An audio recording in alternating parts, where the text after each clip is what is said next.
Vamos a iniciar a retomar, después de un rico café, que me imagino que todos se tomaron un rico café, pudieron descansar, se viene una mesa de debate espectacular y sobre todo comentarles una sorpresa que tenemos también preparado, que para las palabras de clausura tenemos un invitado también de honor, el director general de Coordinación y Estudios de la Secretaría de Estado de Seguridad de España, José Antonio Rodríguez, así que os invito a que se queden hasta el final para poder escuchar sus palabras de clausura, que seguramente van a ser muy interesantes porque podemos también adelantar la próxima colaboración que INISEC va a tener con la Secretaría de Estado, ¿vale? Entonces, los invito. Voy a dar ahora inicio a la última mesa de debate de este Congreso Internacional Desafío a la Seguridad Global en su edición número 6, ¿vale? Espero que la disfruten porque está demasiado interesante.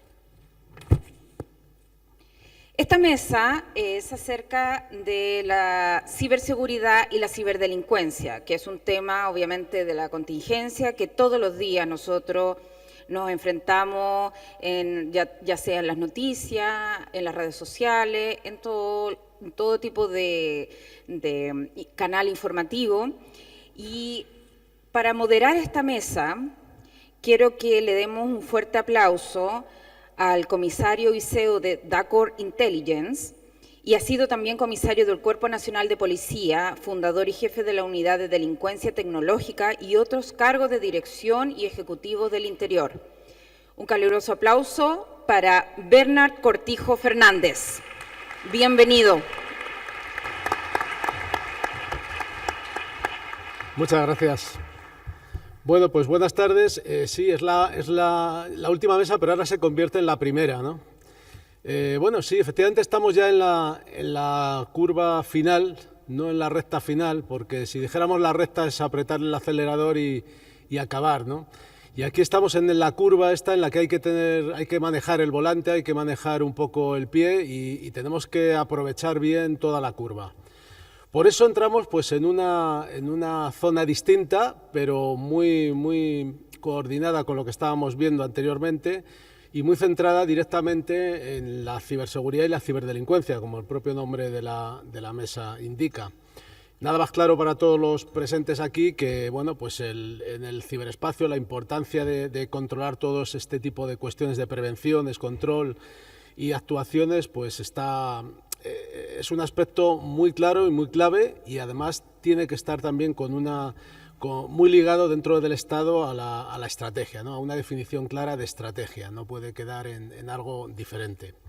Con este fin, pues bueno, tenemos aquí la grandísima suerte que me acompaña pues todos los miembros de la mesa que voy a ir pasando a presentarles y a darles intervención uno a uno.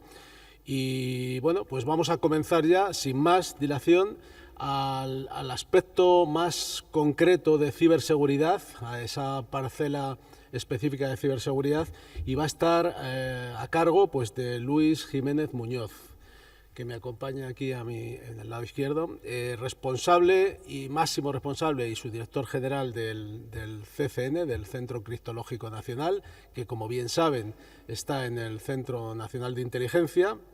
Y sin más, te doy la palabra, Luis.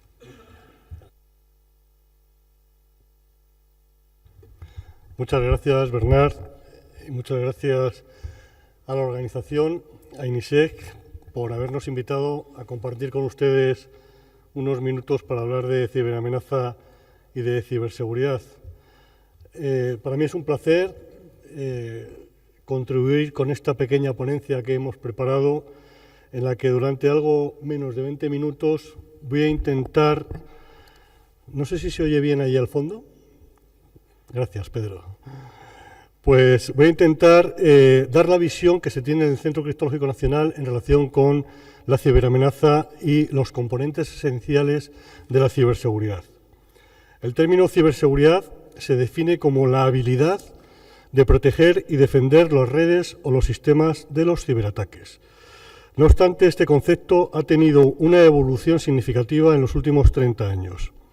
Conforme ha evolucionado la tecnología, asimismo ha evolucionado la ciberamenaza y, por tanto, también han ido cambiando los conceptos y los modos y las maneras de protegernos. A partir del 2008, el interés y la preocupación por la ciberamenaza se hace patente en las estrategias nacionales de seguridad y se empieza a elaborar doctrina sobre el concepto y se redactan las primeras estrategias nacionales de ciberseguridad. España redacta su primera estrategia a finales del 2013 y una segunda versión en abril del 2019. En la Estrategia Nacional de Ciberseguridad del 2019, se reconoce que la transformación digital es un importante catalizador para el cambio, que ofrece innumerables oportunidades de futuro y a su vez presenta importantes desafíos a la ciberseguridad, debido principalmente a las características del ciberespacio como un espacio común global, características que son su ausencia de soberanía, la débil jurisdicción existente, la facilidad de acceso y la dificultad de atribución de las acciones que en él se desarrollan. El actual concepto de ciberseguridad afianza términos como vigilancia y respuesta, auditoría continua, notificación de incidentes. Estos son los principios básicos que recogen la mayoría de las normas de ciberseguridad nacionales, tal como el Esquema Nacional de Seguridad, e internacionales, como la Directiva de Seguridad en Redes de la Unión Europea. Como he mencionado, los conceptos y la normativa se han ido configurando para responder a unas ciberamenazas cada vez más sofisticadas y complejas, orientadas a destruir, alterar y sustraer la información y a quebrantar o interrumpir la disponibilidad de los servicios. Para tener una aproximación práctica a este fenómeno, el Centro Criptológico Nacional estudia la ciberamenaza priorizando por agentes de la amenaza según sus motivaciones. En este sentido, el primer agente que nos encontramos es el ciberespionaje. Se trata de ciberataques realizados mediante las conocidas como amenazas persistentes avanzadas, APTs, para obtener secretos de Estado, propiedad industrial, propiedad intelectual, información comercial sensible o datos de carácter personal.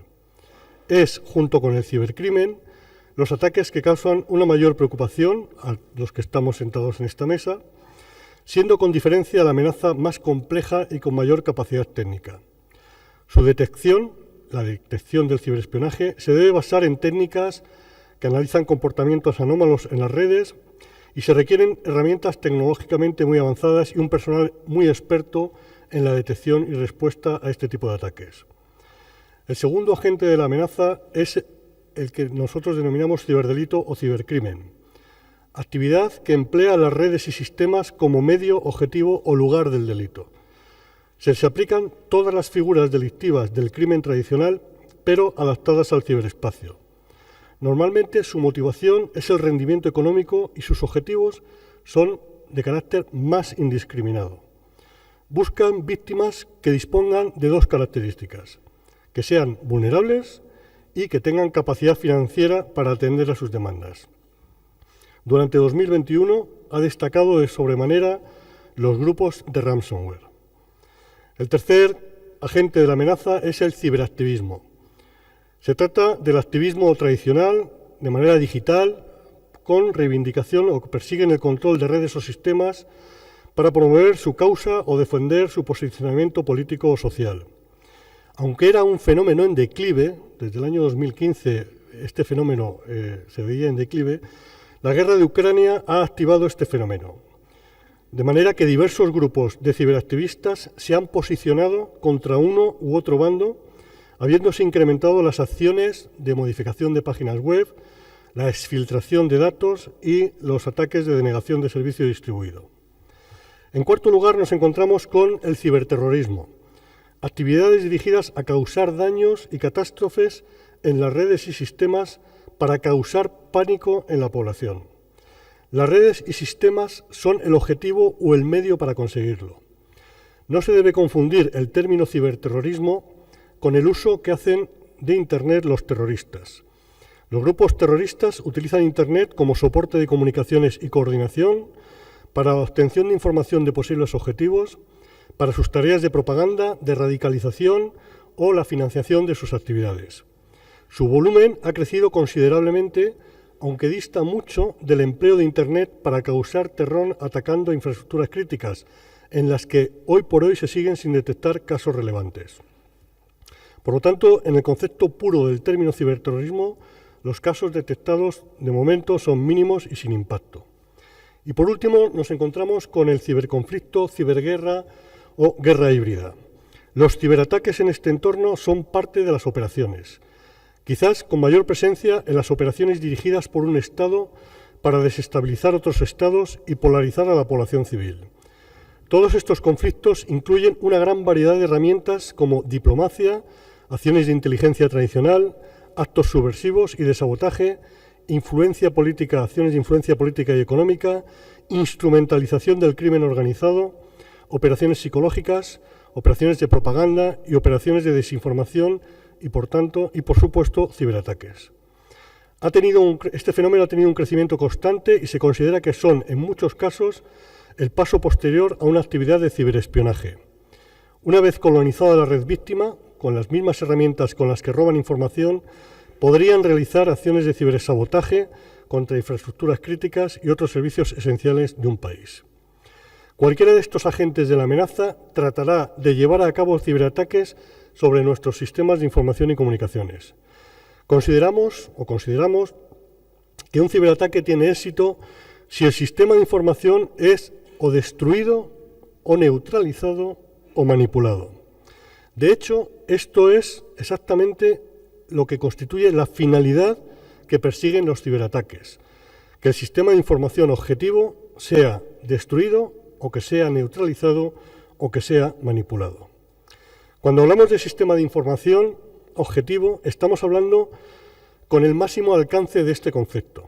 Un sistema de información objetivo de un ciberataque puede ser el móvil de un alto cargo, la tableta de un ejecutivo de un banco central de un país, el ordenador de una secretaria de dirección del presidente de una gran empresa, el sistema de información corporativa de un ministerio, los servidores de almacenamiento de un servicio público de empleo, la aplicación de control de tráfico y señalización luminosa de un gran ayuntamiento o de un gran aeropuerto o de una gran empresa distribuidora de hidrocarburos, la placa de control industrial que regula la velocidad de una centrifugadora para enriquecimiento de uranio, el chipset donde se produce el cifrado en un equipo de cifra, el sistema operativo de una gran compañía de dispositivos móviles, etc.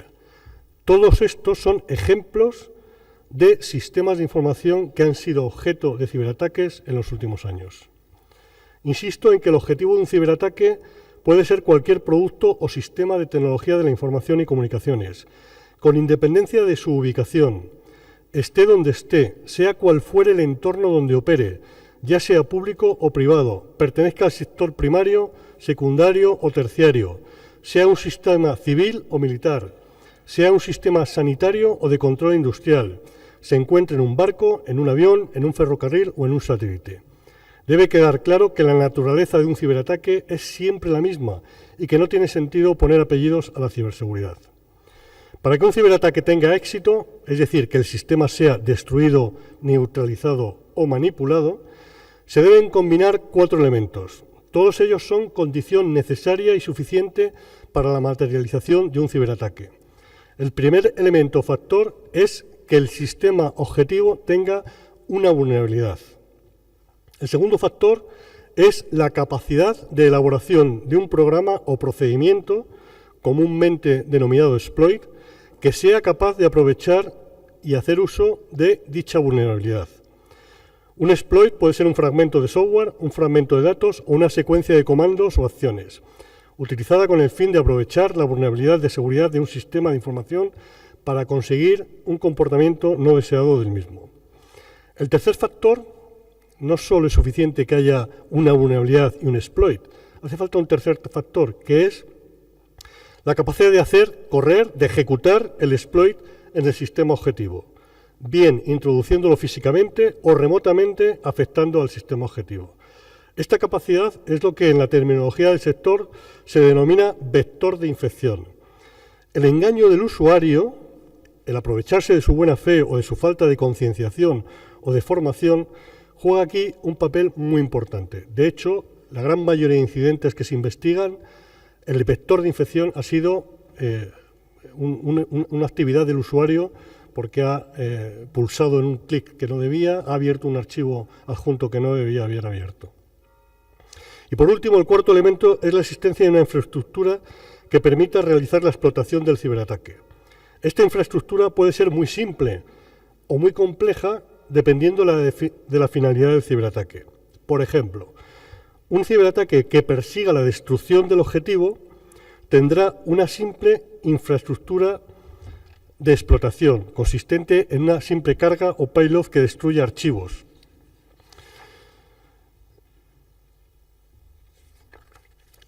Y que destruya el sistema operativo o que deje inservible el sistema. Ejemplo de este tipo de ataques con una muy pequeña infraestructura de explotación es el que se produjo contra el sistema de comunicaciones Viasat en los primeros momentos del conflicto de la invasión de Ucrania por parte de Rusia, del ejército ruso. El sistema de comunicaciones Viasat, los módem que permitían la conectividad con el sistema de comunicaciones por satélite Viasat, fueron destruidos por un malware de tipo Wiper que alcanzó a unos 30.000 módems de este sistema de comunicaciones. Aquí la infraestructura de explotación era muy simple. Por el contrario, un ciberataque cuya finalidad sea la manipulación del sistema objetivo con motivo de ciberespionaje dispondrá de una compleja infraestructura de explotación consistente en diferentes cargas o payload para colonizar el sistema, pasar desapercibido, enmascarar el tráfico de datos, así como diferentes servidores de mando y control distribuidos por el mundo para romper la trazabilidad del ataque. De los 4 factores de éxito de un ciberataque, la vulnerabilidad, el exploit, el vector de infección y la infraestructura de explotación, quizás el que todavía estemos lejos de controlar o reducir sea el de la existencia de vulnerabilidades. Las vulnerabilidades son consustancial a las tecnologías de la información y comunicaciones. Todos los años, todos los meses, todas las semanas se publican o se conocen vulnerabilidades tanto en el software como en el hardware de sistemas, productos, dispositivos y aplicaciones. El número de vulnerabilidades que se publica cada año en las diferentes tecnologías ronda las 5.000 vulnerabilidades anuales. El Centro Criptológico Nacional, al igual que INCIBE, publica en su portal diariamente las de los principales fabricantes y emite avisos y alertas a su comunidad cuando constata alguna vulnerabilidad de especial gravedad. Dentro del mundo de las vulnerabilidades existe un tipo especial de vulnerabilidad que son las denominadas día cero o 0DI. Son aquellas vulnerabilidades que son desconocidas por el fabricante y por lo tanto no existe actualización de seguridad para la misma. Existe además todo un mercado negro muy lucrativo de compraventa de estas vulnerabilidades por gobiernos, empresas y hackers en la dark web. Finalmente existe otro tipo de vulnerabilidades conocidas como de día 1, donde el fabricante ha publicado la actualización de seguridad, pero los responsables TIC de la organización todavía no la han desplegado en sus sistemas y, por lo tanto, estos sistemas siguen siendo vulnerables. La existencia de estas vulnerabilidades en la tecnología requiere, como ya se ha mencionado, una auditoría continua y la automatización de las actualizaciones de seguridad de las distintas tecnologías. Todo ello junto con la vigilancia continua que intenta detectar cualquier actividad del atacante dentro de los sistemas.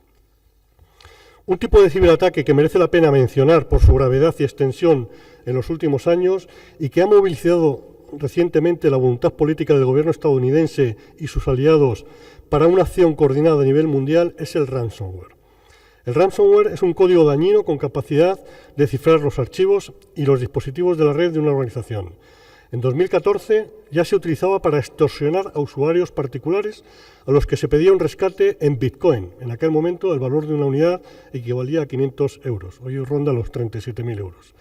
Este tipo de ataques ha ido evolucionando y ha pasado de tener como víctimas a usuarios particulares a atacar a organizaciones públicas y privadas de gran tamaño, con la consiguiente petición de rescates cada vez más abultados.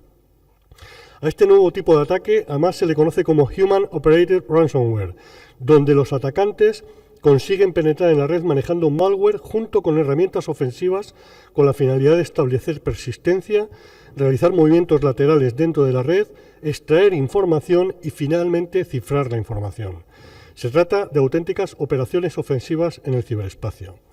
En 2021 el ransomware ha aumentado de forma espectacular porque los grupos de cibercrimen han sido capaces de asociarse y automatizar los ataques a las diferentes organizaciones. Se han profesionalizado y están invirtiendo grandes cantidades de dinero en adquirir infraestructura y capacidad de infección. Esto se ha visto reflejado en los últimos casos, en donde se ha detectado un sustancial cambio en las tácticas, técnicas y procedimientos. En España destacan los ataques recibidos por el Servicio Público de Empleo Estatal, el del Ministerio de Economía y de Trabajo y Economía Social, o el reciente ataque que ha sufrido el Ayuntamiento de Gijón, que en estos momentos están intentando remediar. Hasta ahora, el vector de infección empleado era el phishing, que consiste en engañar de alguna manera al usuario objetivo para que abra o ejecute un archivo malicioso o se conecte a una determinada URL. Las campañas de phishing son indiscriminadas y masivas. Las víctimas no son seleccionadas por el atacante. Sin embargo, esto ha cambiado drásticamente. Ahora los atacantes seleccionan los objetivos y para entrar en los sistemas de las organizaciones suelen utilizar las credenciales legítimas de acceso remoto a los sistemas. Estas credenciales son obtenidas o bien porque son débiles, o bien porque son compradas en el mercado negro, o bien porque son resultado de la explotación de vulnerabilidades en los dispositivos de protección de perímetro de la organización. Quizás la segunda opción, la de que sean contraseñas débiles o que sean resultado de otras exfiltraciones de información, sean las credenciales que se están utilizando para entrar en los sistemas. En los incidentes graves de ransomware que ha gestionado el Centro Criptológico Nacional durante el pasado año 2021, hemos visto el mismo patrón de comportamiento en los diferentes atacantes. Primero, la compra de credenciales de acceso remoto a la organización en el mercado negro. Segundo, la entrada en la red por un acceso remoto a la misma y elevación de privilegios a administrador en un servidor. Tercero, instalación de herramientas de control remoto como Cobalt Strike y movimiento lateral dentro de la red para controlar y colonizar toda la red. Cuarto, robo de la información de la organización, datos personales, propiedad industrial, que permita la extorsión y fuerce al pago de rescate. Y por último, el cifrado de todos los datos de la organización y la solicitud de rescate. Esta manera de proceder, estas técnicas, tácticas y procedimientos se han automatizado por parte de los cibercriminales y han alcanzado una eficacia espectacular. Se han detectado ataques que en solo 2 horas han entrado en la red, han sido capaces de detonar el ransomware, eliminar las copias de seguridad de la víctima y ocasionar un daño irreversible y provocar el pago del rescate o la caída de todo el negocio durante varias semanas. El ransomware, junto al ciberespionaje, son los 2 tipos de ciberataques de mayor preocupación y ocupación del personal del Centro Criptológico Nacional. En relación con el ciberespionaje, los casos de ciberataques patrocinados por estados han seguido incrementándose en los últimos meses. Al ser un actor sistemático con objetivos permanentes y con protección estatal, es con diferencia el actor más peligroso que podemos encontrar. Son grupos técnicamente avanzados que se mueven por objetivos con las siguientes características. Están motivados y disponen de la paciencia necesaria para esperar que se presente la vulnerabilidad en el sistema objetivo. Disponen de gran cantidad de recursos económicos para articular infraestructuras que garanticen su anonimato y la desvinculación, así como la adquisición, la compra en el mercado negro de vulnerabilidades de edad cero que sean necesarias. Disponen de gran cantidad de recursos humanos con especialización en cada una de las tecnologías clave de las redes corporativas. Su objetivo es permanecer en el sistema de la víctima el máximo tiempo posible, pudiendo permanecer en las redes durante años. La información que extraen está muy depurada, pues su conocimiento del sistema de información o la red objetivo es muy profundo, superando en algunos casos incluso el de los administradores de la misma red. Yo cuento la anécdota de que en algunos casos nos hemos encontrado que el malware tenía hardcodeado el direccionamiento IP interno de toda la organización. Es decir, era un malware ya hecho ad hoc para el objetivo, para el organismo atacado. Un aspecto de interés de este tipo de ciberataques se debe a la dificultad de atribución, que permite y facilita la ocultación y el engaño con ataques de falsa bandera, simulando ser de otro país o de otra organización. Y por tanto no se pueden descartar ciberataques desde ningún origen. De hecho, se está detectando una tendencia de uso de ransomware por actores de ciberespionaje para ocultar trazas de ataque o para distraer la atención de los responsables de ciberseguridad. Por supuesto, también utilizan las técnicas, tácticas y procedimientos del cibercrimen para confundirse con estos. En este escenario se espera, y existen datos y estudios sobre el asunto, se espera que los costes asociados a los incidentes de ciberseguridad se incrementen en torno a un 15% en el 2022 y mantengan la tendencia ascendente, llegando a superar los 80.000 millones de euros en pérdidas a nivel global en 2025. Ante este panorama, dedicar recursos humanos y económicos a la ciberseguridad ya no es una opción. La transformación digital de organismos y empresas no será posible sin ciberseguridad. Se deberán crear las estructuras y asignar los recursos necesarios para disponer de capacidad de prevención, capacidad de detección y capacidad de respuesta, que son los tres componentes básicos de la ciberseguridad hoy en día. La capacidad de prevención significa formar al personal especializado y a los usuarios de la organización, medir la posición de seguridad de la organización mediante el análisis y la gestión de riesgos, medir las configuraciones de seguridad aplicadas a las diferentes tecnologías, medir la superficie de exposición implementando el concepto de auditoría continua y el de Zero Trust o confianza cero, es decir, aplicar medidas de ciberseguridad en las interconexiones de los diferentes sistemas, aunque pertenezcan a la misma empresa u organización.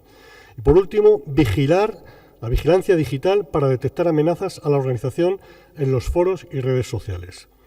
La capacidad de detección y respuesta significa tener capacidad de detección de los ciberataques basada en patrones y en anomalías, despliegue de herramientas de punto final que permita la reacción rápida ante ataques, en especial del ransomware, tener capacidad de análisis forense de dispositivos, tener capacidad de análisis masivo de los registros proporcionados por las diferentes herramientas de seguridad, intercambiar información sobre ciberincidentes a nivel interno y externo de la organización, intercambiar ciberinteligencia y difusión de indicadores de compromiso y listas negras, realizar o tener capacidad de hacer análisis estático y dinámico del código dañino y, por último, implementar herramientas de automatización de la respuesta ante determinados escenarios de ataque.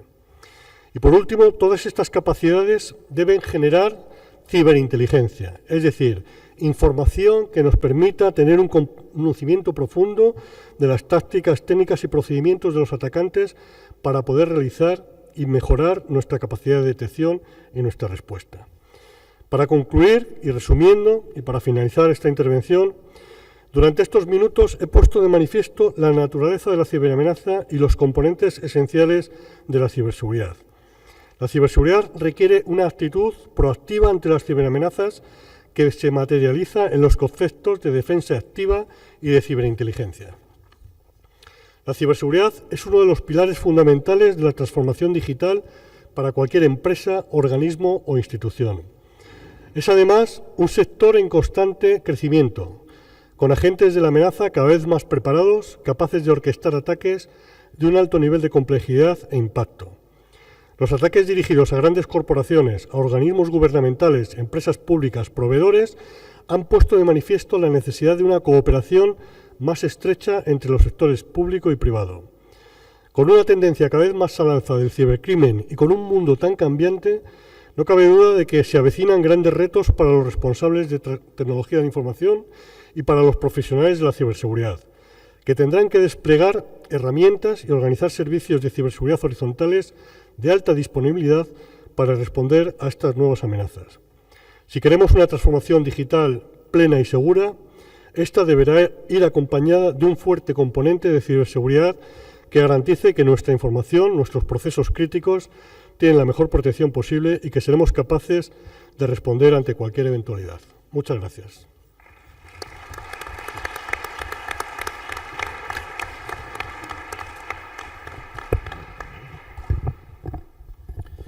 Muchas gracias, Luis. Permíteme que te felicite por el fantástico resumen estructurado y bien explicado de todo. Francamente especial. Bueno, vamos a pasar a otra cuestión. Vamos a pasar a un experto, un gran experto de la empresa, Jorge Maestre, que nos acompaña. Nos va a hablar acerca de la implicación de actores estatales en ciberamenazas contra el sector empresarial, público y privado. Y bueno, pues él es responsable de estrategia e innovación en ciberdefensa en Indra Digital Labs. Es doctor en Ciencias de la Computación por la Universidad Complutense, en Inteligencia Artificial aplicada a la ciberseguridad, y conoce bien todas las parcelas relacionadas también con proyectos estatales. Es coordinador de I+D+I, adquisición de ciberconsciencia situacional. Yo había oído hablar de consciencia situacional, de ciberconsciencia, ¿no? La verdad es que todo esto no sé cómo será lo de eliminar ruidos y tal, pero muy interesante para decisiones militares fundamentalmente. Lidera actividades de proyectos de la OTAN y proyectos europeos, como el European Cyber Situational Awareness Platform o Pilar Nube de Combate, y ha colaborado en muchos proyectos de ciberdefensa de alto nivel. Así que, por favor, cuando quieras. Aquí. ¿Las diapositivas? Ah, voy para allá. No, me da igual, es para pasar las diapositivas.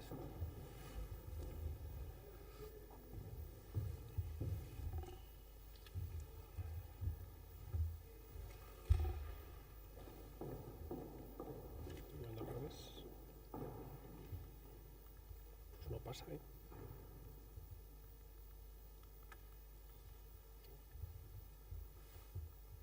Ahora sí. Vale, no pillaba el Bluetooth. Bueno, pues lo primero de todo, gracias por la presentación. Muy buenas tardes a todos. Y bueno, quería antes de empezar la ponencia agradecer la posibilidad de participar y contribuir de manera activa desde este sitio a este evento que otros años pues, había seguido desde donde está la audiencia. También agradezco poder visitar una vez más esta escuela de guerra, que la última vez que visité fue el año pasado, en unas situaciones muy diferentes debidas a la pandemia, y me alegra ver que poquito a poquito, aunque todavía dentro de las recomendaciones sanitarias pertinentes, recobra la vidilla, ¿no? que viene ediciones anteriores. ¿Aquí? Vale. ¿Se me oye bien? Ahora mejor.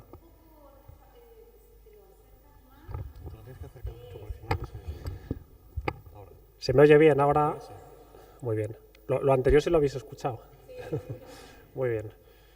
Bueno, pues dicho esto, vamos a empezar a hablar del tema que nos atañe, que es, como bien anunciabas, la implicación de los actores estatales en ciberamenazas contra el sector empresarial.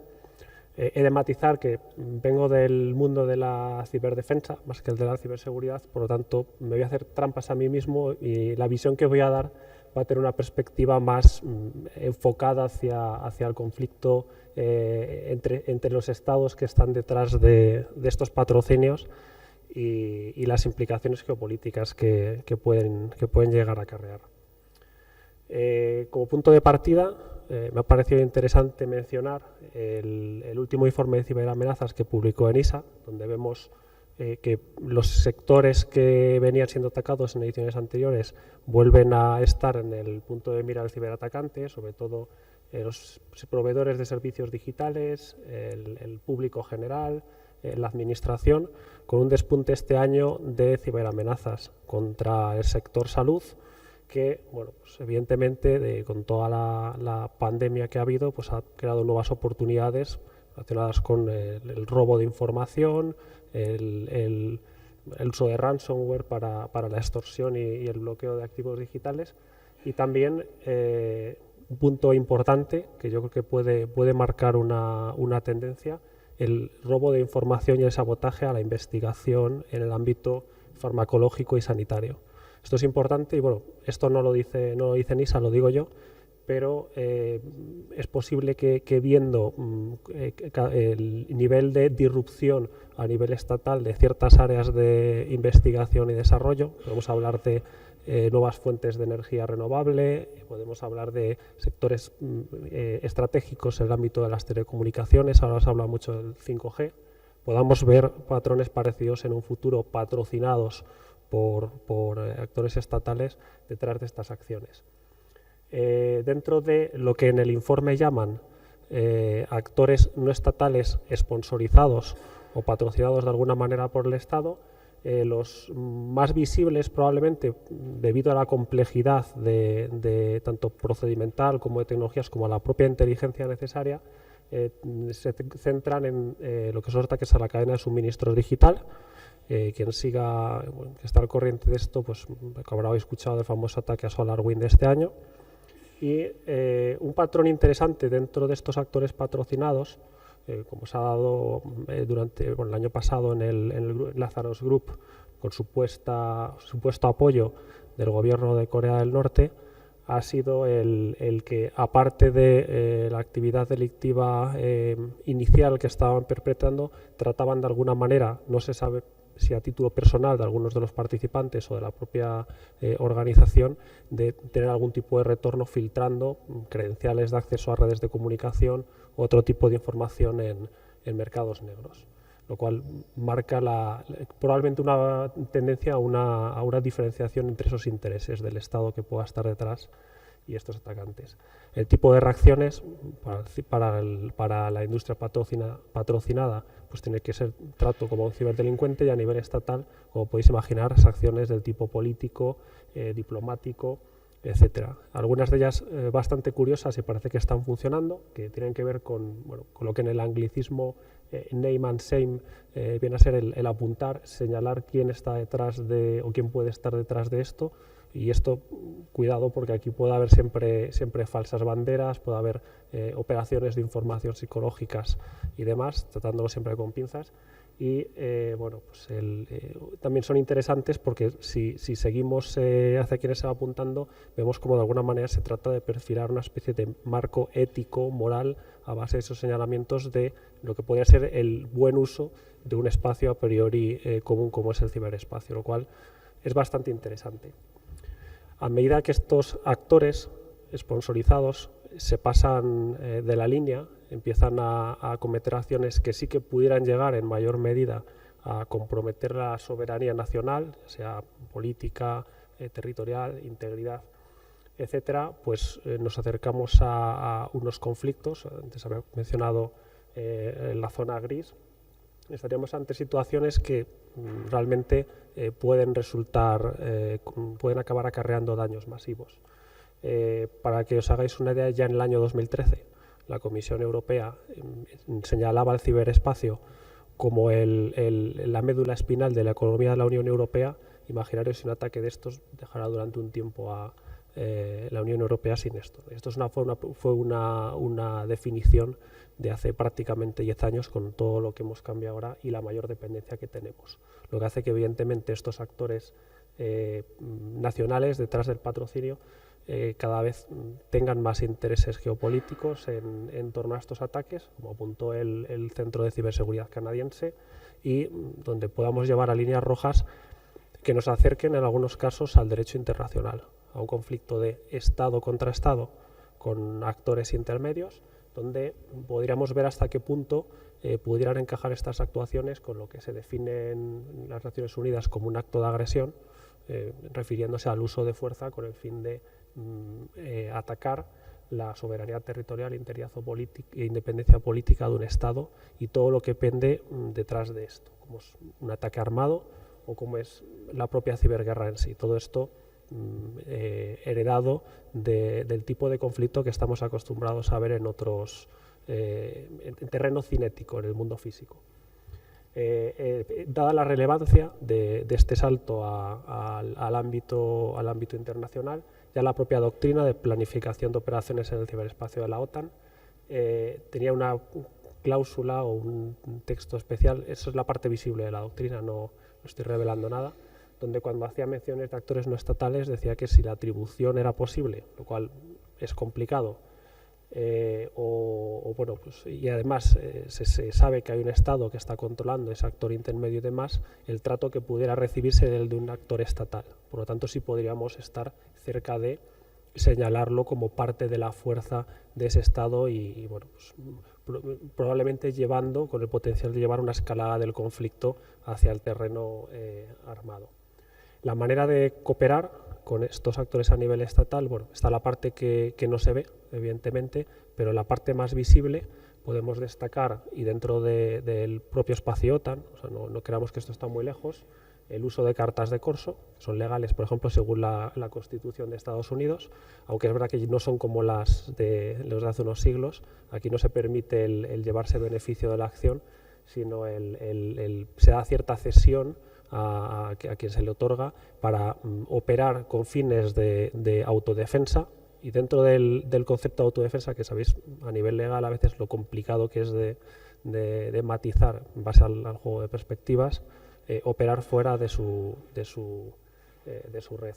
Otro tipo de acciones, digamos, de vinculación visibles, tienen que ver con el otorgar recompensas ante cierta información, ante ciertas maneras de actuar. Estados Unidos tiene un programa, el Reward for Justice, que ahora lo podéis ver y os podéis imaginar de cara al conflicto actual de Rusia y Ucrania, el tipo de recompensas y para qué se estén dando y sobre qué personajes en la órbita prorrusa se está pidiendo información que, bueno, pues depende de en qué estado, pues puede ser confidencial o no y puede implicar delito o no. Y por supuesto mercenariazgos, que bueno, recogiéndonos a esta definición según menciona la Convención de Ginebra, sería difícil ver directamente la implicación o los matices que pudiera implicar el ciberespacio, pero bueno, se pueden inferir por el hecho de que si vemos la alineación entre estos grupos que se sospecha que están sponsorizados y el ideario, la cultura o la afinidad política de ellos, a veces nos encontramos casos muy peculiares donde parece que el único vínculo o el único hilo conductor pueda ser el económico. Detrás de esto, son algunos ejemplos, hay una niebla de guerra, vamos a decir, hay una zona gris donde puede haber otro tipo de colaboraciones y, como se mencionó antes, un montón de situaciones de falsa bandera, operaciones encubiertas que son muy difíciles de identificar y tendríamos que ver ya pues, la motivación, capacidades y hacer otro tipo de análisis para identificarlo. Cabe mencionar que la relación o la posible escalada de estas actuaciones, o en este caso refiriéndome al actor patrocinado como representante del Estado, pudiera formar parte del juego geoestratégico de estos conflictos multidominio, donde el conflicto armado no es más que una etapa más, ¿no? Es otra forma de hacer política, otra manera de hacer política, como decía Clausewitz, y donde de por medio pues van a haber acciones políticas, diplomáticas, sociales, campañas de operaciones de información, operaciones psicológicas, en las que probablemente lo estén haciendo, y si no lo harán, operarán estos actores patrocinados. Esto es aplicar, y en fin, por eso matizo el caso de Clausewitz, al final es utilizar nuevas tecnologías, nuevas capacidades para trabajar en la propia naturaleza de estos conflictos, que es al final está detrás de la persona, no es por la parte del ser humano. Un caso conocido de estar a punto de pasar esta línea roja lo vivimos en Estonia en el 2007, en aquel conflicto debido al alineamiento del país con la OTAN y a una serie de revueltas que fueron secundados por ciberataques, entre ellos dirigidos contra el sector privado, que bloquearon cajeros automáticos, suministro energético y otra serie de infraestructura ahora considerada etiquetada infraestructura crítica, y que bueno, pues estuvo a punto de llevar a cabo esa llamada al artículo 5, pero no acabó haciéndose. Eso sí, con una revisión de ese artículo, recogiendo el ciberespacio dentro de la cláusula y llevando, por ejemplo, la creación del manifiesto de Tallinn como posible convención de Ginebra del ciberespacio, o a reforzar las capacidades de la coalición en este ámbito. Ahora está muy presente este artículo 5, se ha insistido mucho en la posibilidad de apretar ese botón si se producen ciberamenazas. También se ha hablado de una posible respuesta por medios convencionales al ciberespacio en el último summit de la OTAN en 2021, así que está más que presente esta posibilidad y habrá que estar pendiente de ellos. Quería concluir la sesión más que con unas reflexiones, yo creo que toda la ponencia ha sido reflexiones en realidad, pero sí hacer algunas predicciones en base a lo que conocemos y cómo está el panorama de esta asociación, de este Estado, actores patrocinados, empezando por la implicación que esto podría tener en las nuevas formas de hacer la guerra que van viniendo. Nos habla de guerra mosaico, de cambiar grandes plataformas monolíticas por sistemas de sistemas, donde la conectividad, la conciencia de situación, el automatismo, la inteligencia artificial ganan protagonismo y donde, por supuesto, los actores medianos y pequeños van a ir cobrando fuerza. Estos actores serán, y lo están siendo, pero serán aún más blanco de actores patrocinados con fines claramente geopolíticos, en este caso muy orientados con el sector, y además sabemos que son más vulnerables que las empresas grandes a este tipo de amenazas, por lo que es muy probable que veamos un repunte según se vaya consolidando esta nueva visión. Otras posibles predicciones, bueno, la primera es en torno al dato. Se ha dicho mucho que el dato es el nuevo oro. Bueno, habría que ver hasta qué punto estaríamos dispuestos a entrar en guerra por el dato, por lo menos a corto plazo, pero desde luego sí que es relevante y ya está informando el Centro de Cooperación y Excelencia en Guerra Híbrida Europeo que se están produciendo ataques contra los datasets, contra los conjuntos de muestras que se utilizan para la investigación en biogenética, lo cual es bastante relevante. Estos ataques consisten en la inserción de información errónea para que cuando los algoritmos, la inteligencia artificial la computen, lleven a conclusiones erróneas. Esto permite en fase de investigación llevar incluso a descartar líneas porque los resultados preliminares no son concluyentes, retrasando programas, y también a resultados operativos no esperados. Las empresas relacionadas con la gestión del dato y cuyo negocio depende de esta comercialización, incluso orientadas al ámbito civil, probablemente reciban este tipo de amenazas que requieren de bastante conocimiento y a medida utilizan procedimientos menos convencionales, tipo inteligencia artificial adversaria, donde el perímetro tampoco puede ayudar mucho. Es más el identificar según llega esa información cómo pudiera envenenarlo, es más complejo. Y por último, y ya con esto cierro, que creo que me he extendido un poco, por poner una zona, un poco de luz, ¿no?, en estas dos predicciones anteriores que no son bastante buenas, podría ser posible, y esto ya sería a medio o largo plazo, quizás estemos hablando de la utopía, de la aparición de zonas de cooperación en una singularidad similar a la que podamos haber visto, por ejemplo, en el Ártico, en la Estación Espacial Internacional, algunos dicen que en los Juegos Olímpicos, donde el coste de patrocinar esas acciones sea demasiado elevado y por lo tanto no haya esa actividad secundada por estados. Esto tendría sentido si pensamos en lo que comentaba inicialmente, la cita que hice de la Comisión Europea sobre ese ciberespacio como médula espinal de nuestra economía y cómo a nivel global está cogiendo este matiz de tal manera que pudiera llegar a haber una parte de infraestructura que, independientemente del resto de conflictos a su alrededor, pudiera no ser objeto, por lo menos, de ataques con estados detrás de ellos. Y con esto quería concluir. No sé si queréis comentar algo. Pues muchísimas gracias. Un fuerte aplauso.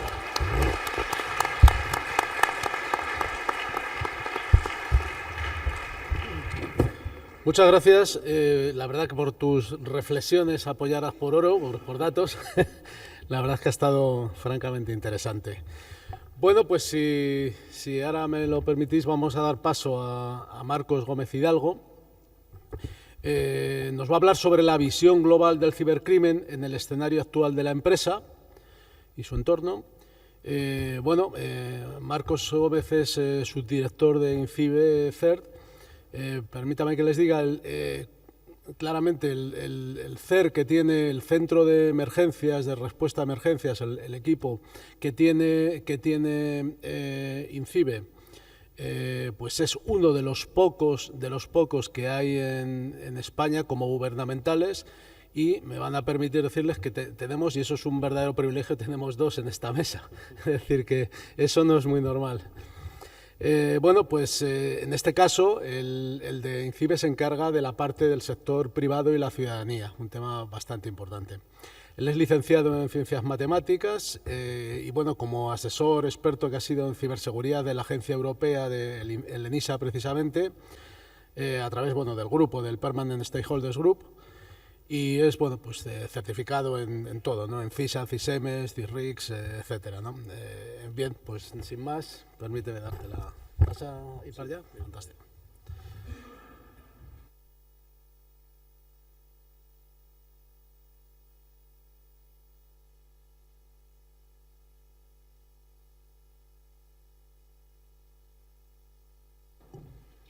¿Enciendo los dos? Sí, perfecto. Estupendo. Muy bien. ¿Qué tal? ¿Se me escucha? Sí. Bien. Pues muchísimas gracias por la introducción, amigo Bernard. Un honor para mí estar hoy con ustedes. Muchísimas gracias a ENISEG por su amable invitación, director. Y bueno, pues lo primero, agradecer y felicitar a Luis y a Jorge por sus estupendas ponencias, que prácticamente me han dejado sin poder hablarles de algo más interesante de lo que hayan contado. Voy a intentar reorientar la presentación pues a consolidar, por un lado, los datos y los conceptos que nos ha introducido don Luis por parte del Centro Criptológico Nacional, y por otra parte, bueno, pues enseñar cómo una parte de la Administración, en este caso un equipo de respuesta a incidentes de los 3 CERS de referencia que hay actualmente a nivel gubernamental o nacional en España, pues hemos intentado aterrizar servicios que dan soporte pues, a alguno de los públicos objetivos a los que se prestan. En el caso que comentaba Bernard, pues en el caso de INCIBE, al sector privado y ciudadanía. Eso significa pues, hablar de 2 cosas principalmente. Una de ellas es principalmente el contexto, ¿no? Ahora, me parece que ya podrá pasar. Perfecto. El contexto de las ciberamenazas y de los ciberataques, como uno de los CERS de referencia en el ámbito nacional, estamos viendo para consolidar esos datos, y cómo aterrizamos eso en servicios. Los servicios los enfocamos del modo tradicional desde que se pusieron en marcha los primeros equipos de respuesta a incidentes. Esto ya estamos hablando de décadas, es decir, finales de los años 90, finales de los años 80, principios de los años 90, pues aparece el primer equipo de respuesta a incidentes en el ámbito académico con motivo de una ciberamenaza, una amenaza que se llamó el gusano Morris, malware, un código dañino, que fue una prueba de concepto que intentaba probar cómo un código malicioso, un código programado a tal efecto, podía saltar entre equipos conectados en la Internet de entonces, que se llamaba ARPANET, y cómo logró infectar a más del 10% de las máquinas que estaban conectadas. Fruto de eso fue que Estados Unidos y en ese caso el Departamento de Defensa se retiró de esa red, más bien del ámbito de investigación y del ámbito académico que se estaba generando, y creó su propia red de seguridad conectada, evidentemente, desde el ámbito más bien gubernamental y de seguridad nacional. Desde entonces, en España, el primer equipo, por ejemplo, de respuesta a incidentes se crea allá por el año 95 en el ámbito académico. Estamos hablando de Rediris, el IRIS-CERT, que todavía sigue vigente, sigue trabajando para más de 500 instituciones del ámbito público y privado. Y también se crea el primer CERT también del ámbito académico en la Universidad Politécnica de Cataluña, el ESTERT, que se crea con el ánimo, con el motivo de prestar servicio a las pequeñas y medianas empresas. A partir de ese momento, bueno, pues no solo en España, sino sobre todo también en Europa y a nivel internacional, se van generando esos equipos de respuesta a incidentes como primera barrera de defensa en materia de lucha contra todo esto que nos ha comentado Luis, la ciberguerra, el ciberespionaje, cibercrimen, el ciberterrorismo, y que hoy siguen vigentes. Por eso decía que bueno, pues hemos seguido un enfoque tradicional. Concretamente, tanto el CCNCER como el INCIBE-CER pues, datan del año 2006-2007, y todos estos equipos de respuesta a incidentes tenemos la manía de entendernos entre nosotros desde un ámbito de confianza, y para eso lo hacemos acreditándonos, principalmente en 2 foros. Uno es el foro de equipos de respuesta a incidentes a nivel internacional, se llama el FIRST, Forum for Incident Response Security Teams, y otro a nivel europeo que extiende una certificación o acreditación que se llama Trusted Introducer.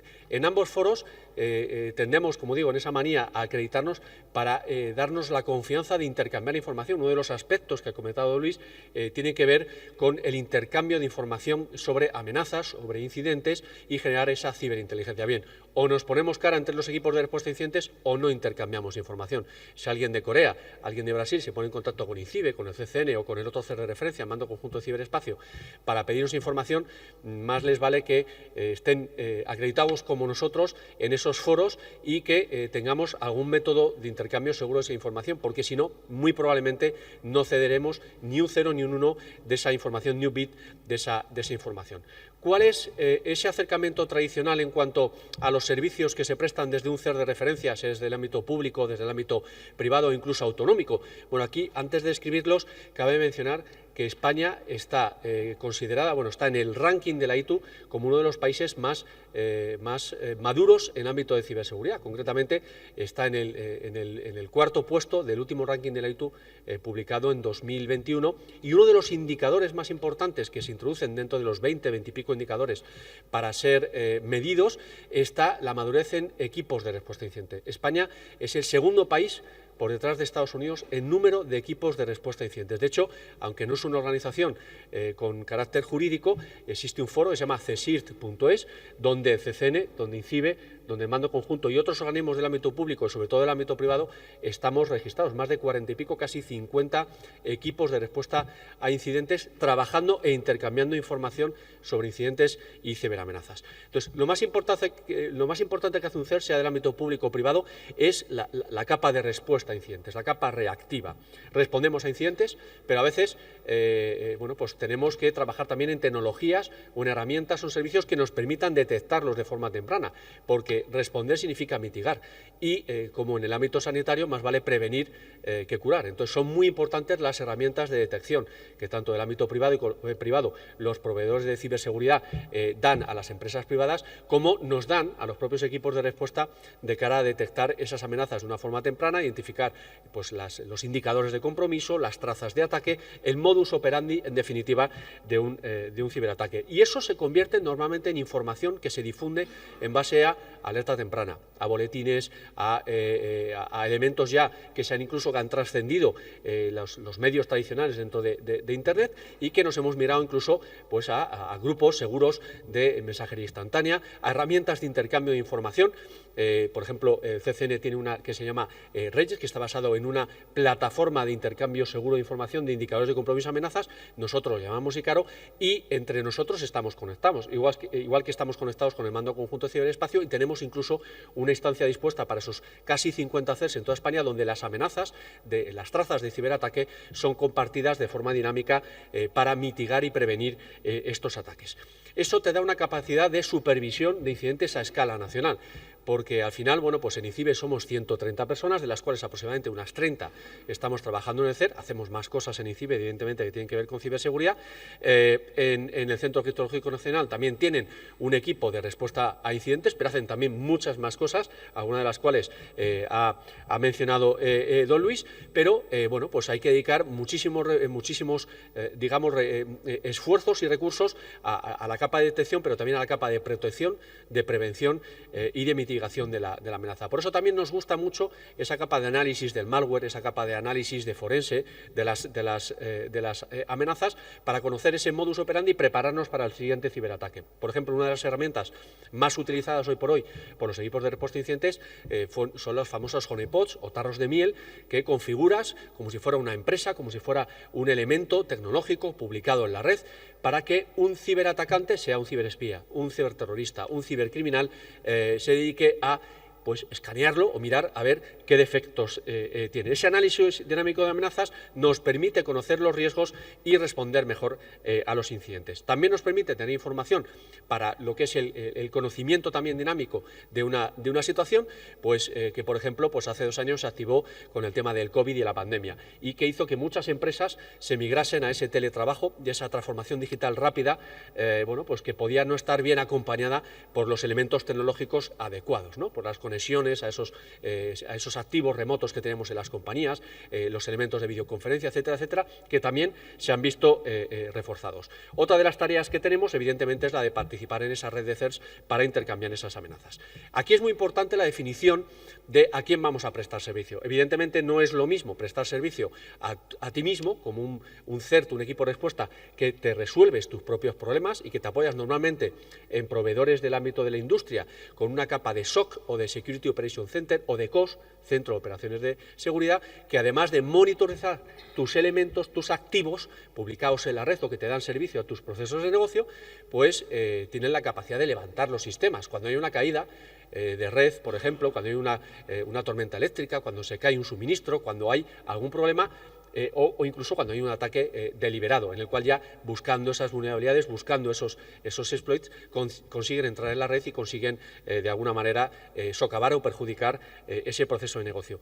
En el caso, por ejemplo, de INCIBE, bueno, pues ya nos lo introducía Bernard, en el caso de INCIBE estamos dedicados a los ciudadanos y a las empresas. Y las empresas estamos hablando de más de 3 millones y pico de empresas y más de 28 millones de internautas que hacen un uso bastante intensivo de la red día a día. Son públicos en los cuales tenemos que bajar a la capa más baja, estamos hablando de microempresas, estamos hablando de autónomos que son muy parecidos a un ciudadano. En el caso de este tipo o de esta tipología digamos, de público objetivo, la ingeniería social, el phishing, los ganchos más habituales en la red son el mecanismo, ese vector de infección o esa explotación de vulnerabilidad más utilizada por los ciberatacantes.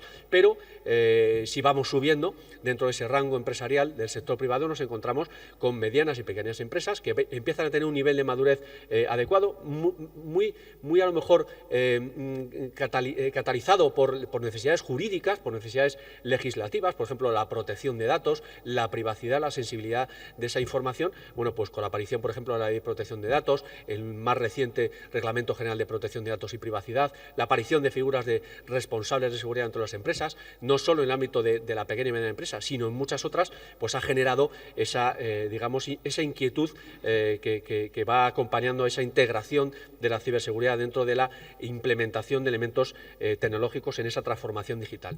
Y a medida que vamos subiendo para arriba, bueno, pues vamos encontrándonos con grandes empresas cuya madurez tecnológica y de ciberseguridad es muy importante, sobre todo en sectores que hemos conocido, como es, por ejemplo, el sector financiero, el sector de las telecomunicaciones principalmente, pero que con situaciones como la pandemia que hemos visto en los últimos 2 años, o con situaciones como el conflicto, o con de la transformación digital, estamos viendo que casi cualquier sector se está sumando a la ciberseguridad, en mayor o menor medida. A nosotros nos gustaría que fuera más rápida esta incorporación de la ciberseguridad, pero evidentemente es más complicado. Y podemos hablar también de entidades de interés estratégico, sectores críticos y operadores de servicios sociales que prestan algún tipo de suministro. He nombrado telecomunicaciones, sector financiero, pero evidentemente está salud, está alimentación, está energía, con todos sus subsectores, y que, bueno, pues que en esa directiva que comentaba don Luis en su presentación, pues hace aproximadamente, bueno, pues ya 6 años, en 2016, se encomendó a todos los países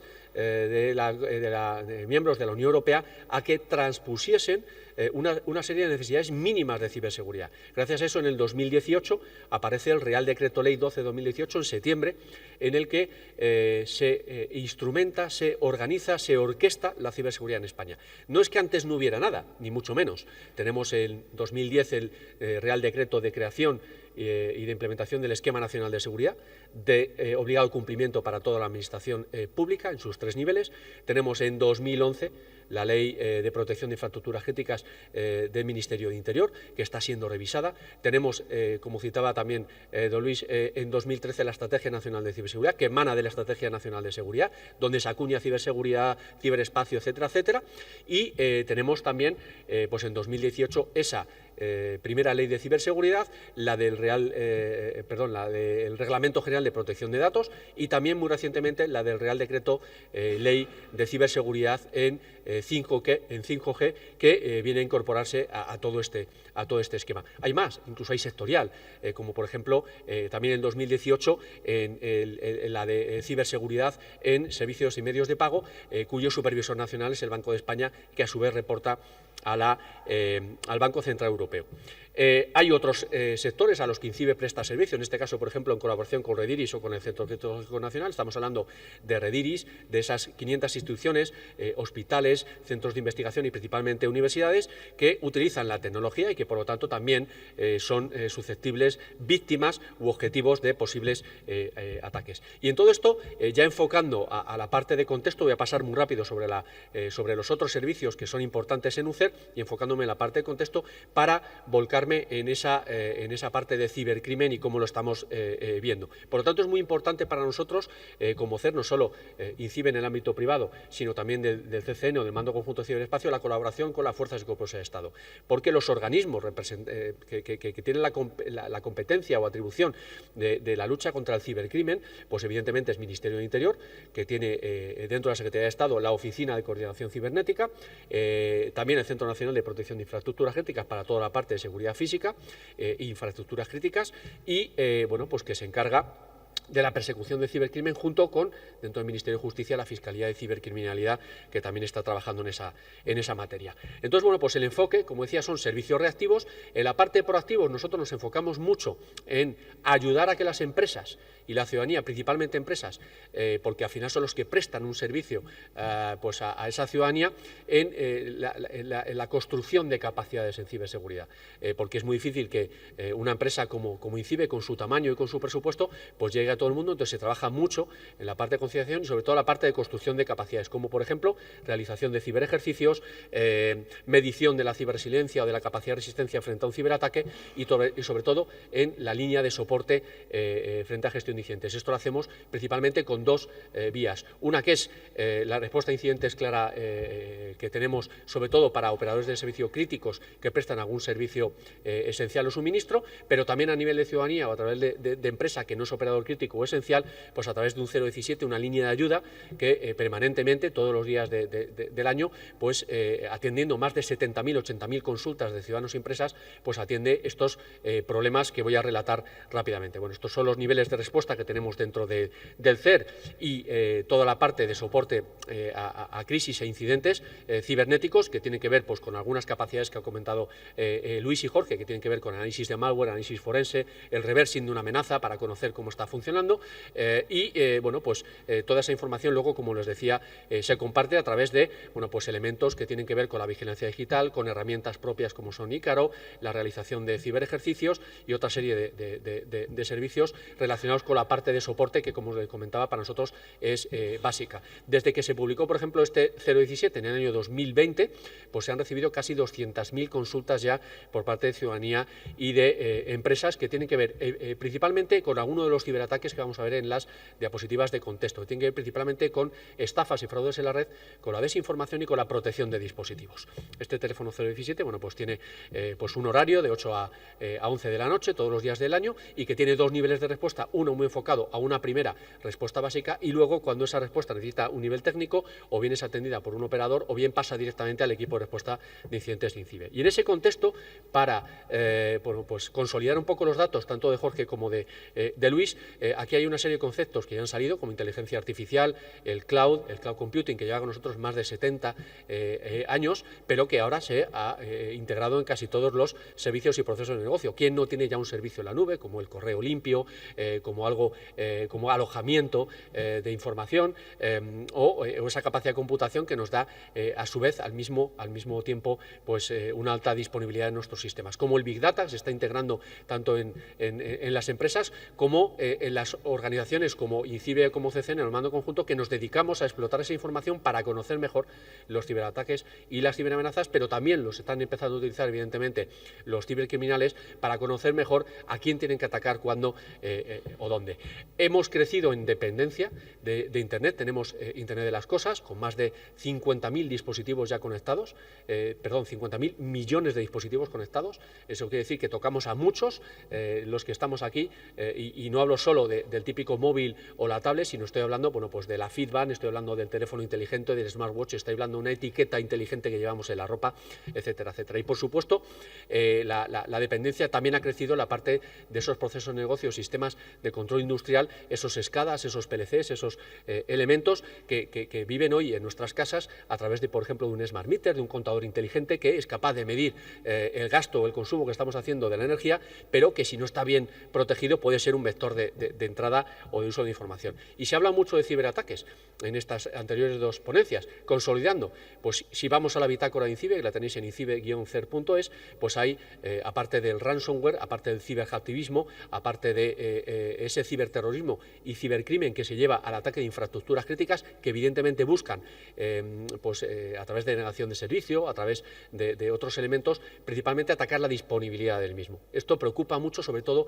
al entorno OT, al entorno de operaciones, de tecnologías y de operaciones que da soporte a un suministro, pero en el ámbito IT también es muy importante.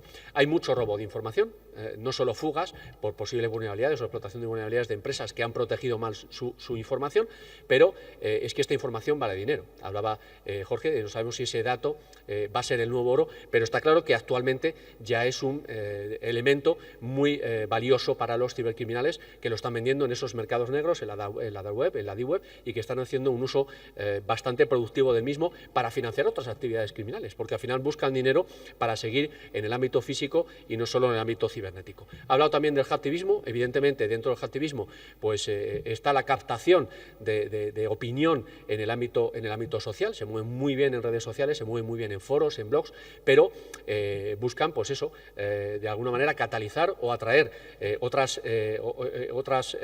digamos, mentes. En este caso estamos hablando de operaciones psicológicas en las que buscan convencer a alguien con muy poca información y con información que no es contrastable. Evidentemente, quizás los que estamos aquí tenemos esa capacidad de contraste, pero cuando hablamos de gente que hace un consumo muy rápido de Internet y de las redes sociales, pues son víctimas o potenciales víctimas de este tipo de hechos. Y bueno, pues se ha hablado del ransomware, se habla de muchos mecanismos que tienen que ver con ataques híbridos. Para nosotros es muy importante el que buscan el monetizar esos ataques, principalmente también a través de estafas, de intentos de estafa, de fraudes, y más de la mitad de las consultas que recibimos en ese 017 y un tercio aproximadamente de los incidentes, más de 100.000 al año, gestiona INCIBE, tienen que ver con intentos de estafa a la red o fraude, según se recoge, por ejemplo, en la tipificación de estos ciberdelitos en el Código Penal, que emana a su vez del Convenio Budapest que España firmó pues en el año 2010 o 2011. Los datos de INCIBE son esos. Estamos hablando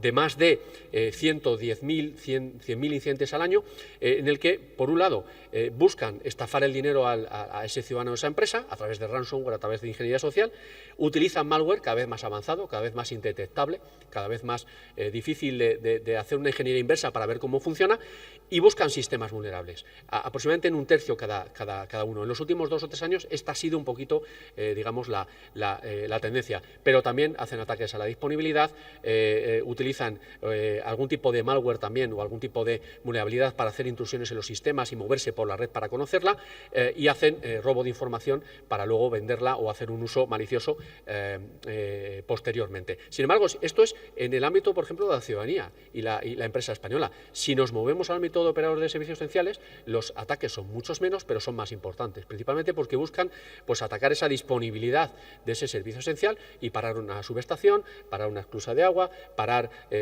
un hospital o algo por el estilo. WannaCry en 2017 pues fue para nosotros pues un elemento, un paradigma, un cambio de tendencia, pero ya se había visto lo mismo en 2010 en Stuxnet, y el primer malware, créanme, a principios de los años 60 atacó el sistema tecnológico en el que estaba apoyado un sistema de distribución, un gaseoducto en el norte de Rusia. Es decir, estamos hablando de lo mismo 40 años después, pero evidentemente con un nivel de sofisticación diferente. Y cuando hablamos de operadores críticos o operadores de servicios esenciales, estamos hablando de búsqueda de sistemas vulnerables y estamos hablando de sistemas de control industrial que pueden poner en riesgo esos sistemas y, por ende, los usuarios del mismo. Podemos hablar de pérdidas humanas.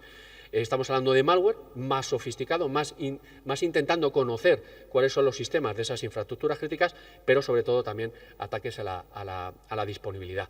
Y en este mapa de ciberataques, digamos que bueno, está esa ciudadanía y esa empresa que, como les digo, les importa mucho en términos económicos, valen mucho los datos de estas empresas y ciudadanos, pero buscan más que nada las microestafas, los microfraudes que, bueno, pues evidentemente, pues como comentaba Luis, van cada vez creciendo más en esa cuantía económica, pues pidiendo ese rescate a través de Bitcoin, pero no les amarga el dulce, pues un robo, una microestafa de 100 euros o de 50 euros bien difundida que al final consiguen bastante dinero.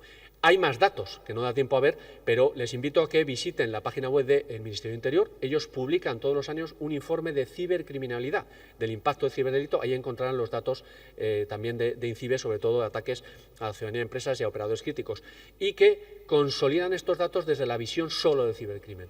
En esos datos, los del último informe, si no recuerdo mal, más de 280.000 casos de ciberdelito tipificados en ese Código Penal que emanan del Convenio de Budapest, en los cuales el 90% son estafas y fraude electrónico en la red.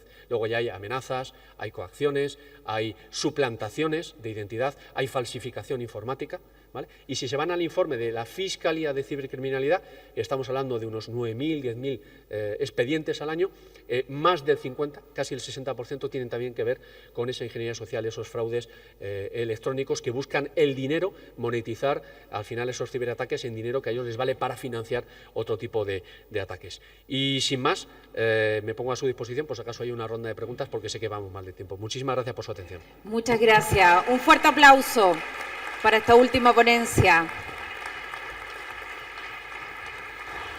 Bueno, Bernard, como es de costumbre, entonces vamos a ir a la ronda de preguntas. Tú me dices quién y yo corro. Corro. Pues aquí mismo que acaba es el primero. Vamos. Más rápido. Voy rápido, pero no me puedo cruzar. Tu nombre para que todos te conozcan. Sí. Y tu pregunta, una. Hola, buenas tardes a todos. Mi nombre es David Sanz. Lo primero de todo, agradecerles las excelentes ponencias que han estado haciendo. Y bueno, creo que, como hemos podido ver, la tecnología puede ser maravillosa, pero a la vez terrible. O sea, hasta el punto de destrozar vidas. Yo quería hacerles una pregunta conjunta, a lo mejor un poco más dirigida al señor Luis Jiménez, ¿vale? Refiriéndome a si ustedes creen que deben de haber más formación sobre la ciberseguridad, la ciberdelincuencia o la seguridad global en colegios o institutos. Con ello quiero decir que en grandes empresas, en organismos oficiales, hay grandes profesionales para poder intentar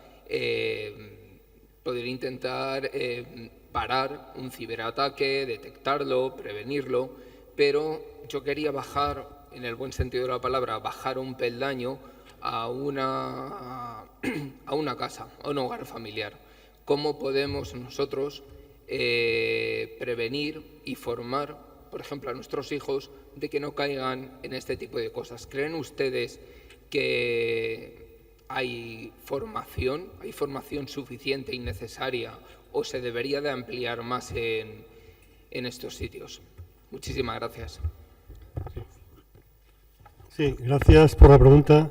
Bueno, yo creo que Marcos es quien debe responder la pregunta porque ellos tienen acciones concretas de formación. Yo simplemente apuntar, antes de pasar el micrófono a Marcos, que hay gente que dice que la persona es el eslabón más débil de la cadena y yo no creo en eso. Yo creo que es la primera línea de defensa, con lo cual y hay que afrontarlo de esa manera, que es la primera línea de defensa. Marcos. Gracias, Luis, y gracias por la pregunta. Yo también creo en eso, porque es una versión optimista. Colocamos a la persona en un mal lugar cuando decimos que es el eslabón más débil, porque esa persona se considera pues un activo útil dentro de una organización, incluso dentro de un hogar, en el uso de una tecnología. Entonces, cuando le dices que es el eslabón débil, se pone muy nervioso y dice, pero ¿yo qué he hecho? Yo no he hecho nada. Si yo tengo aquí mi dispositivo con mi antivirus y con no sé qué, esto me lo han puesto ustedes, yo no.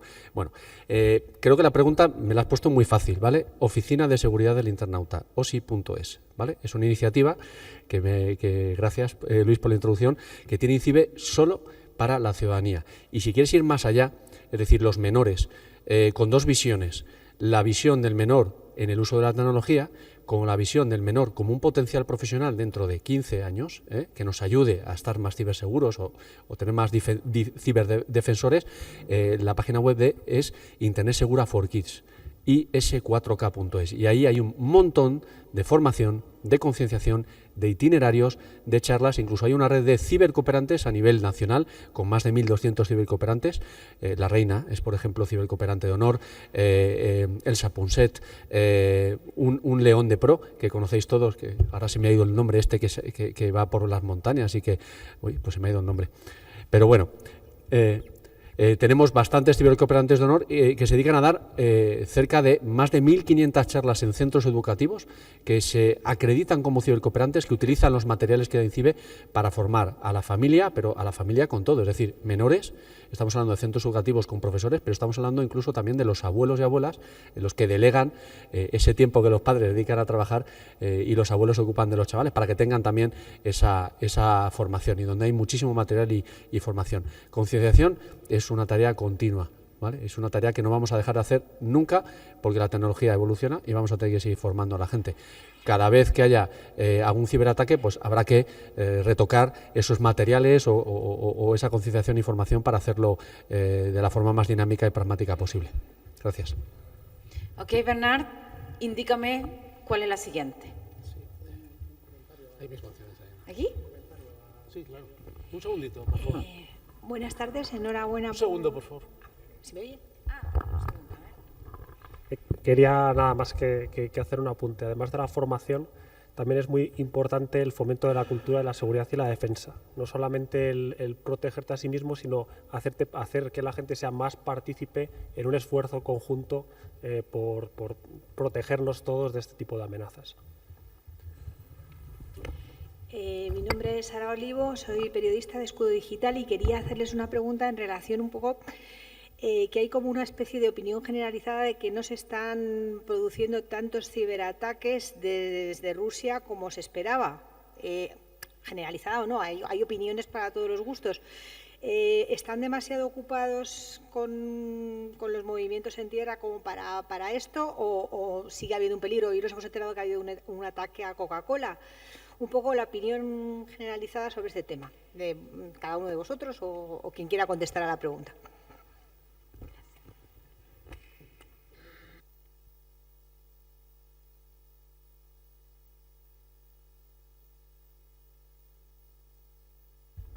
Empiezo yo, que creo que por mi posición soy el que se puede mojar un poco más. En relación a lo que sucede en el ciberespacio en Ucrania, yo, bueno, primero todo remitir a un trabajo que publicó hace poco el capitán Cubeiro en el Instituto Español de Estudios Estratégicos, muy interesante, donde plantea varias posturas. Efectivamente, una de ellas es que pudieran estar tapados por los esfuerzos cinéticos, que tienen siempre más impacto, y bueno, pues como sucede en guerra electrónica o en otros ámbitos, podría ser menos visible, o bien podría ser que efectivamente no tenga la dimensión que en su momento se esperaba, posiblemente por falta de capacidades. No creo que sea este segundo escenario, pero podría ser. Lo que no quiere decir que si en este conflicto no está siendo relevante, no lo vaya a ser más adelante. Habrá que esperar a que se disipe la niebla de guerra para entender bien y analizar bien lo que está sucediendo allí.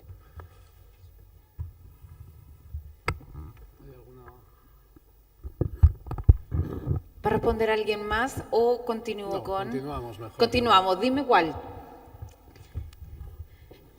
Esta va a ser la última, porque estamos un poco... honor, la última de la mesa, última del Congreso. Tu nombre y tu pregunta.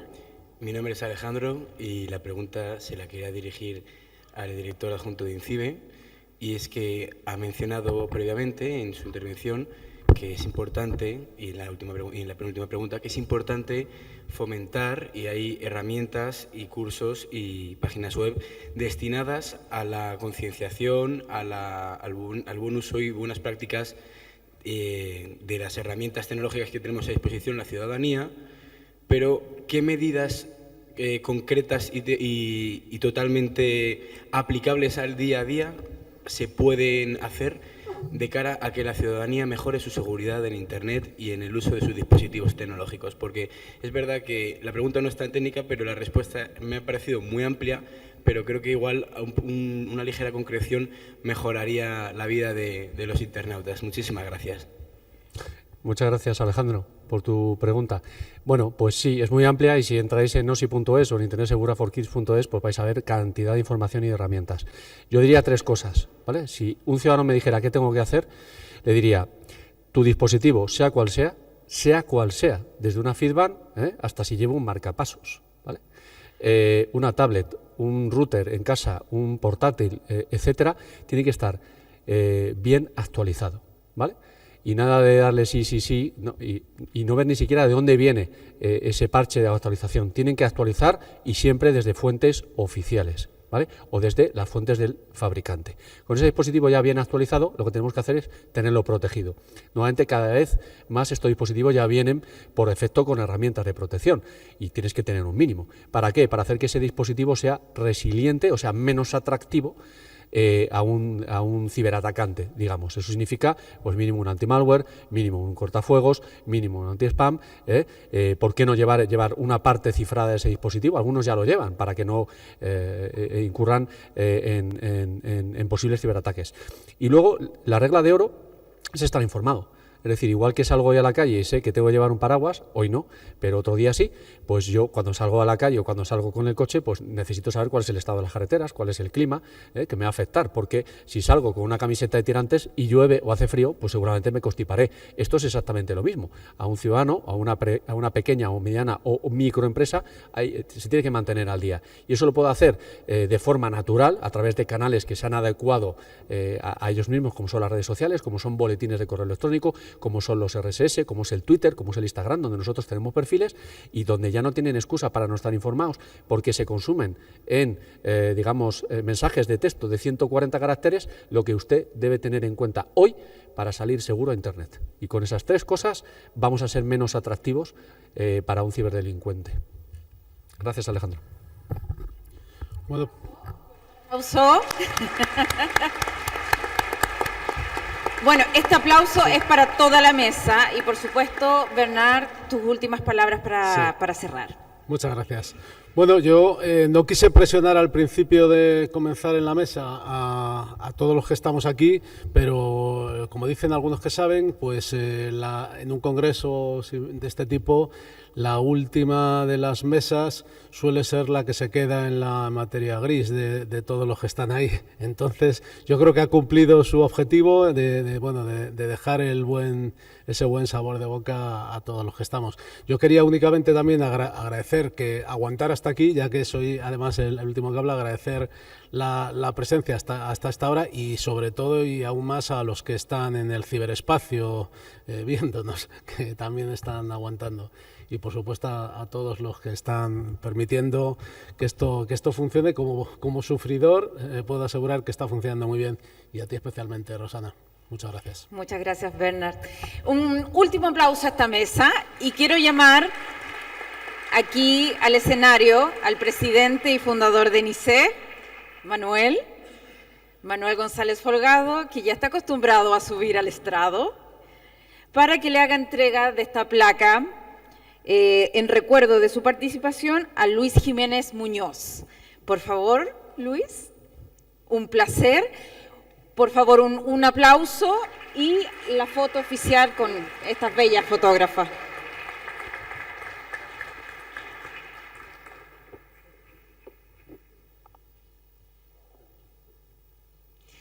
No, tú sabes, no te vayas. Entonces, a continuación, Manuel González va a entregar ahora el turno de la placa a Jorge Maestre por su destacada participación también en este congreso. Por favor, hasta aquí. Un aplauso muy grande y su foto oficial.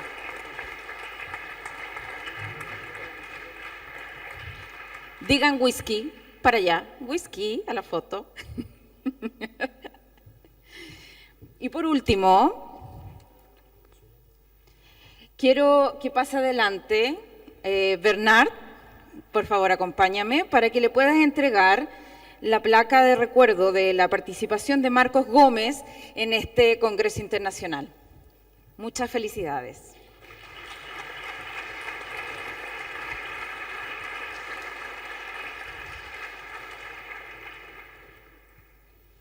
Bernard, quédate aquí. Manuel, por favor, de nuevo. Me encanta molestarte, por eso, me encanta. Para que le entregue a nuestro moderador, y gracias por toda la colaboración, Bernard, de esta placa de recuerdo de este Congreso Internacional. Un aplauso, por favor, a Bernard Cortijo.